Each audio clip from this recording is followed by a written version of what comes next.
What's going on, guys? 2018 XPS 139370 here. Had it for a week, and I'm here to give you the update on it. A lot of questions from the first video, and hopefully this video squashes a lot of those. So, quick rundown: 9370 model XPS 13 2018 silver. This is a silver model, 8th generation, 8550U processor, 16 gigs of DDR3 at 2133 megahertz. It's got the killer 1435 Wi-Fi chip in it, 512 gigabyte solid state drive, and the, of course, 4K 13.3 inch touch display. Okay, so we're going to go over a few things here that a lot of guys have been asking. Talk about the screen first. Screen is beautiful, perfect, I think. Gets plenty bright. I run it about 75%. Question about the HDR. I loaded up Netflix and I couldn't get it to display the HDR icon next to a lot of videos that I know are in HDR that I viewed on my Samsung 4K HDR TV. So it does say 4K Ultra HD next to it, but not the HDR. So I don't know if it's 100% HDR certified or if it's just, Dell's thing. Scaling issues. I haven't ran into any. Everything scales great. I think a lot better than what it used to on 4K displays. There are some programs that, scale down a little bit and they're still usable. It's not like I haven't ran into anything. And again, I'm not a major computer guy. I have a few basic programs here: GoPro Studio, some Adobe software, and then internet, whatever else. All of them scale fine. The Adobe's a little bit small, but still very easy to use. So scaling, not an issue for me anyways on this 4K screen. Definitely recommend getting the 4K option. It's just, picture perfect. Everything looks very crisp. Colors are great, bright. And again, I run it at 75%. Excellent screen. Keyboard, I will say, coming from a 15-inch laptop, this keyboard is great. The keys are a little shallow, and it's going to take some getting used to coming from a 15 to a 13, kind of the key layout, the key, again, how shallow they are. It's a great keyboard. I've had it for a week now, and I'm still kind of getting used to it. If you do a lot of typing, I don't recommend it. Just because it's just kind of a little cramped, and the key travel is just kind of a little shallow for my taste. But again, great keyboard. It takes some getting used to. I recommend it for 90% of the people, except for the people that do a lot of typing, and that's just my preference. You can definitely stop in the stores and try it if you want. But other than that, keyboard excellent. Trackpad excellent. The fingerprint reader is awesome, very fast, very responsive. Webcam, I don't use webcam except for the Windows Hello, and it's very fast. Definitely a plus on that. It logs in, immediately. Don't even have to use the fingerprint. I have both set up, and I have no issues logging in with the Windows Hello camera. The audio, speakers, they're good. Definitely for a laptop this size, I think they're great. They're not amazing, but for something this small, I think they sound very good. And then everyone has their own EQ settings that they can adjust it, but I think definitely better than my old XPS 15 speakers, I'll tell you that. Battery life. I mentioned to someone earlier that I can compare it to my Galaxy S8 Plus. Battery's excellent on this laptop. Don't think the screen is just going to kill it always. It all depends on what you're doing. I do a little bit of editing, and I'll casually surf the web. So that, I'll get 6 to 7 hours on it. But if you're going to be doing heavy editing, I don't know, gaming, if you want to do it on this or whatever, it will tax the battery. It's a very small, thin laptop. but performance is awesome and battery is awesome. Like I said, it's all what you use it for is how fast the battery is going to drain. But overall, for normal users, this battery is excellent. Coil whine was another question. No coil whine, absolutely no coil whine on this product. And I'm not speaking for all of them because I know some people on the later models said some had it, some didn't have it. This model does not have it. Absolutely zero coil whine. Matter of fact, let's talk about fan noise. Fan noise is awesome. I would say 75% of the time the fans aren't even running. This thing's, on just normal tasks. And when the fan does kick in, it's very quiet. And initially when I first booted it and had to download tons of updates, the fans did ramp up. They are, exceptional. I would say definitely not unbearable. And I would say, like I said, 80% of the time, fans aren't even running.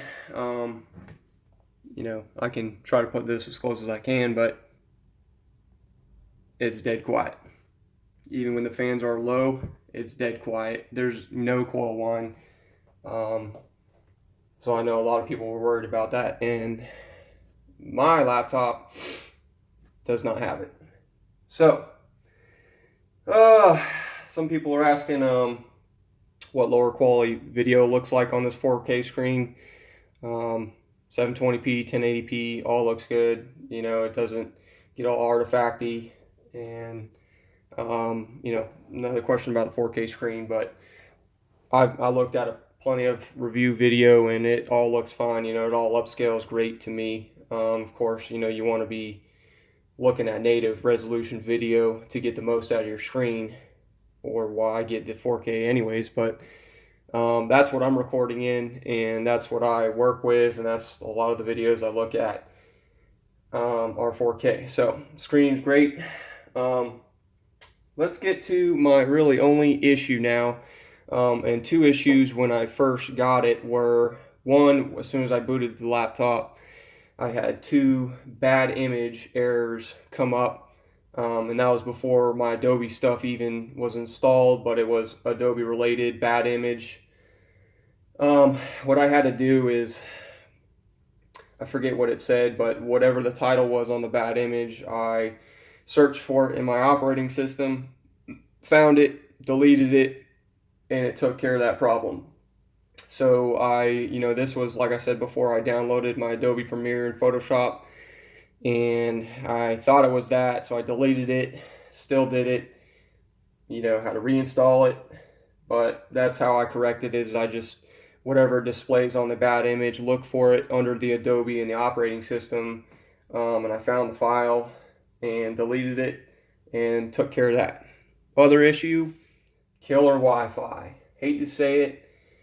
Thought, on such a high-end laptop, and being that we're in 2018, and being a company that specializes in making Wi-Fi cards, you would think that they would have basic Wi-Fi performance, issues squashed.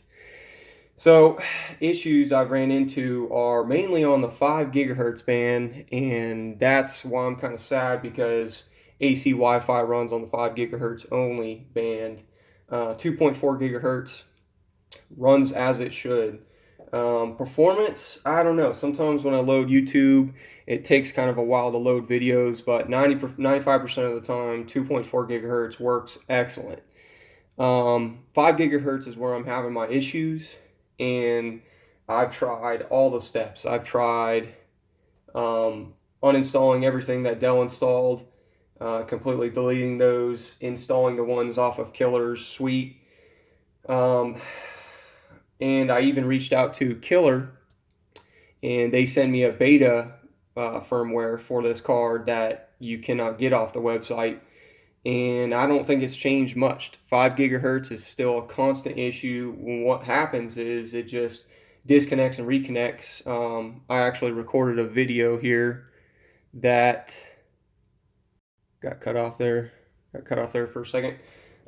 So talking with Killer, um, again, they sent me the beta firmware, and what's happening is the 5 gigahertz just randomly disconnects and reconnects.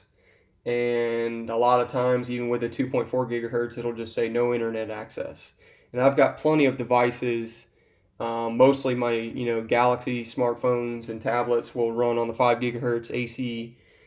And then I've got a ton of Wi-Fi cameras and other devices that utilize the 2.4 gigahertz. So I really wanted to be on my 5 gigahertz, utilizing the AC. I don't have to get into detail, but beamforming and all those new technologies, and really the ceiling on AC Wi-Fi is something to look forward to. That's one of the things that this card is supposed to provide is good AC Wi-Fi performance, and it absolutely doesn't. At least on the, well, I guess only on the 5 gigahertz band. So again, 2.4 gigahertz works fine, works great.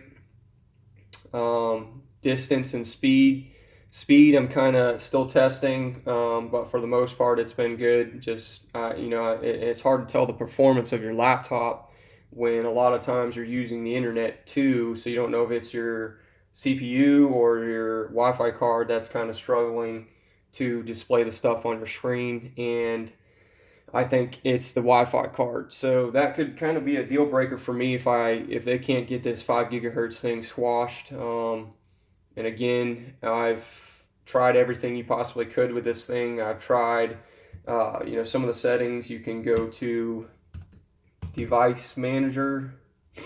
Let's see, Device Manager. You can bring up the network adapters, Killer Wireless. And there's some stuff you can do in here under Advanced. Change the preferred band, roaming aggressiveness, wireless mode, and I've tested them all. I tried to take out the BGN and just leave it on AC and N, and trying to change the preferred band to 5 gigahertz, and I'm still having issues.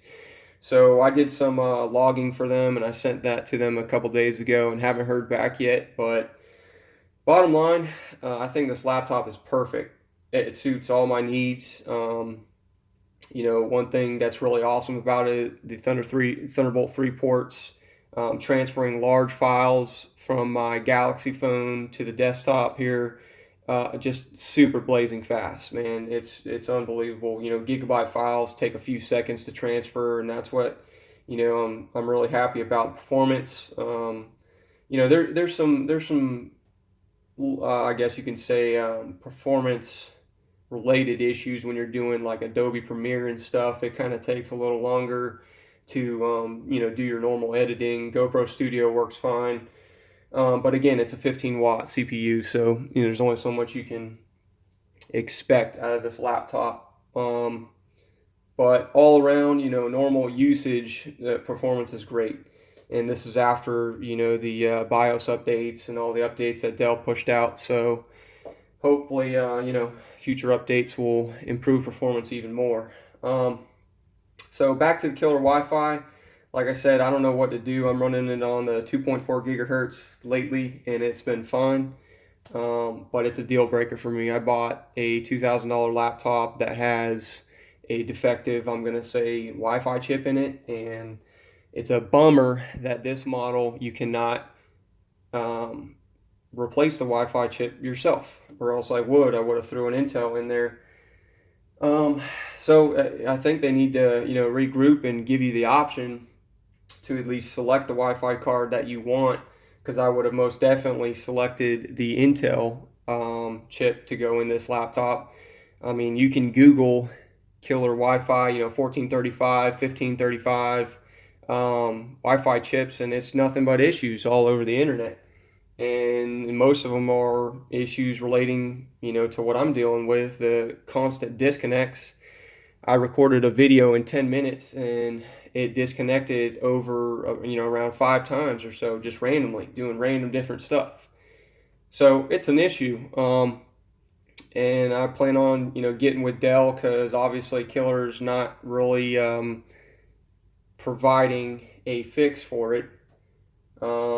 And if they're having issues this late in the game, this card's been out for a while. I kind of don't want it in my laptop, because in the future, if it fails, I'm kind of screwed. I can't replace it on this laptop, which is a shame. So, other than that, the laptop itself is awesome, guys. Again, screen, beautiful. You got keyboard to get used to, but it's a great keyboard. Trackpad's great. This thing is, super portable. You can take it anywhere. That's why I chose the 13-inch model. I can take it in my truck, take it outside. You can just work on it wherever. It's comfortable, doesn't get hot. Thermals are great. Battery's great. So overall, I still love the laptop. The only issue right now is the killer Wi-Fi, and it may be a deal breaker. I've been dealing with killer since I got the laptop, and that's one thing that I did not expect from a brand new laptop, is to have Wi-Fi issues. So I don't know what to what to say about that, but like I said, I would kind of wait, and I'll try to provide some feedback here if killer gets around to fixing it, but I'm not going to wait too long before I decide to return this, if I do, if they can't fix my Wi-Fi chip. So Dell, if you ever watch this, I think you need to do something about that and start using Intel. Or I know that Intel and killer recently collaborated on a new Wi-Fi card. So I don't know when that's supposed to be coming to market, but something needs to happen, because this is a joke. 5 gigahertz is definitely preferred in a house full of electronics that are attached to the Wi-Fi. So again, hope this video helps. Hope I squashed a lot of the questions that you guys had. Good luck on your purchase. I would just recommend probably waiting or reaching out, and seeing what some other guys are, see if other people are having issues that like what I'm having. But there's a ton of, people that I researched that are still having issues, and all of them are just replacing them with Intel. And that's a shame, because I don't have that option. So good luck, guys. Thanks.